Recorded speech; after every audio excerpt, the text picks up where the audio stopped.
Assalamualaikum warahmatullahi wabarakatuh.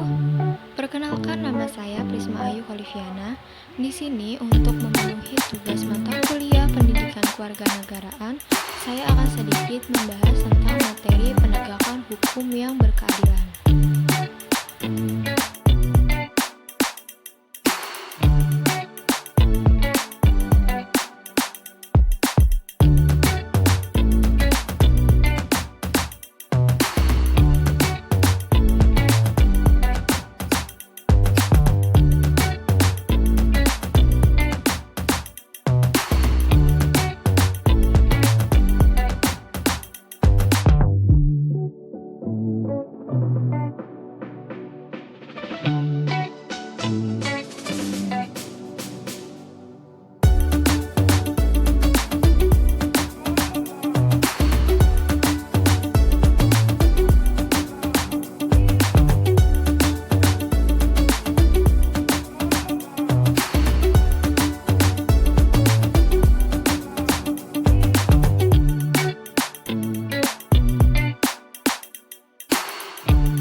Nah, di sini pernah nggak sih kalian berpikir gimana jadinya jika suatu negara tidak memiliki hukum? Pasti negara tersebut akan menjadi tidak teratur, tidak tertib, dan sebagainya. Di sini ada pendapat yang dikemukakan oleh Thomas Hobbes yang menyatakan jika manusia ini adalah serigala bagi manusia lainnya. Yang kedua dari Cicero yang menyatakan jika di mana ada masyarakat, di sana ada hukum. Dengan kata lain, bahwa kedudukan hukum ini semakin penting. Dan yang ketiga, ada tujuan menurut Cranbrook dan TKB Saburudin secara luas adalah agar setiap manusia terjamin kesejahteraannya di samping keamanannya.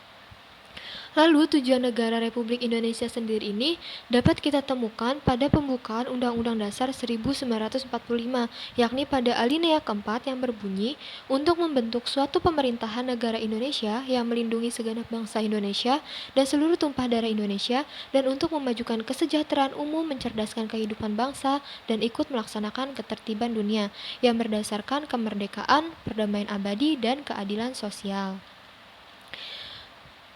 Jadi, dari bunyi alinea keempat pembukaan Undang-Undang Dasar Negara Republik Indonesia tahun 1945 ini dapat diidentifikasi bahwa tujuan negara Republik Indonesia memiliki indikator yang sama, sebagaimana yang dinyatakan oleh Cranbrook.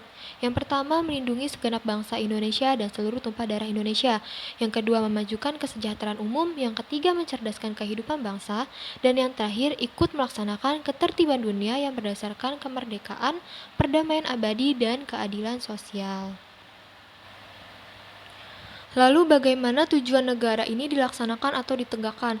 Jadi perlindungan terhadap warga negara sendiri ini telah diatur dalam Undang-Undang Dasar tahun 1945 dan juga pada pasal 24, 24A, 24B, 24C, dan 25 tentang kekuasaan kehakiman. Untuk mengatur lebih lanjut tentang kekuasaan kehakiman, telah dikeluarkan Undang-Undang Dasar Nomor 48 Tahun 2009 tentang kekuasaan kehakiman.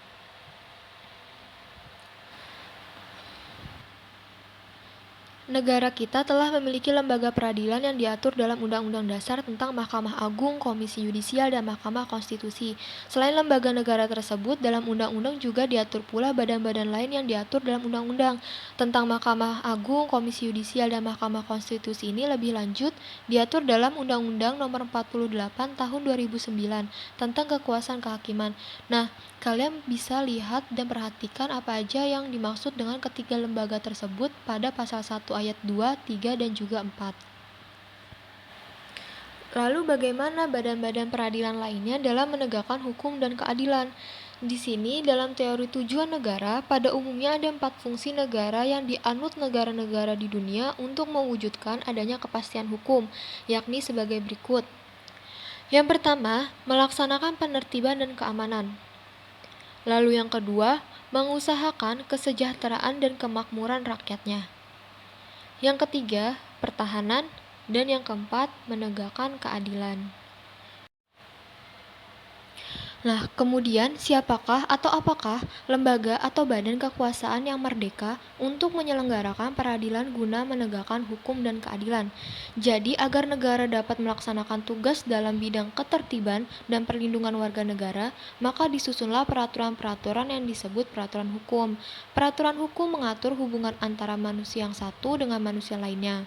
Di samping mengatur hubungan manusia atau warga negara dengan negara, serta mengatur organ-organ negara dalam menjalankan pemerintahan negara.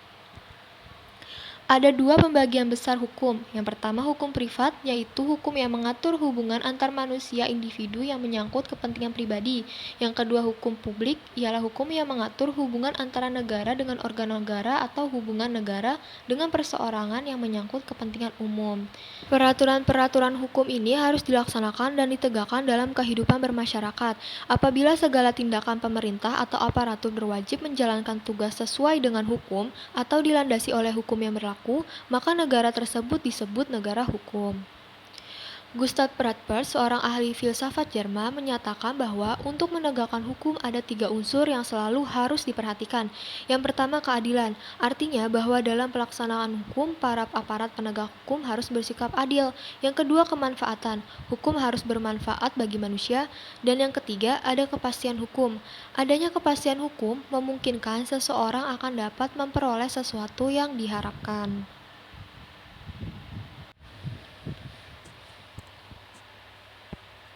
Para aparatur penegak hukum dapat memproses siapapun yang melakukan perbuatan melawan hukum. Agar masyarakat patuh dan menghormati hukum, maka aparatur hukum harus menegakkan hukum dengan jujur, tanpa pilih kasih.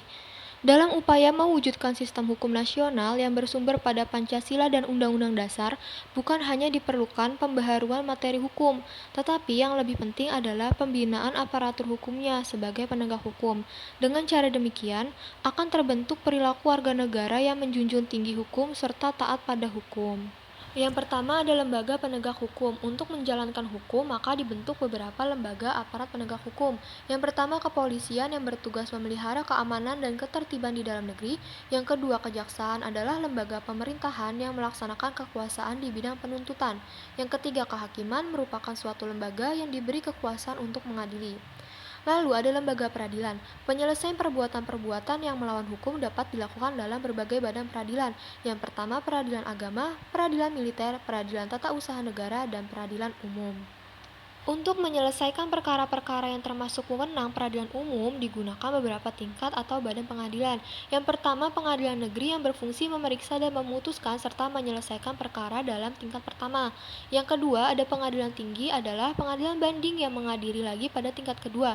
Yang ketiga, pengadilan tingkat kasasi apabila putusan hakim pengadilan tinggi dianggap belum memenuhi rasa keadilan dan kebenaran oleh salah satu pihak. Lalu ada penasehat hukum, yang merupakan istilah yang ditujukan kepada pihak atau orang yang memberikan bantuan hukum.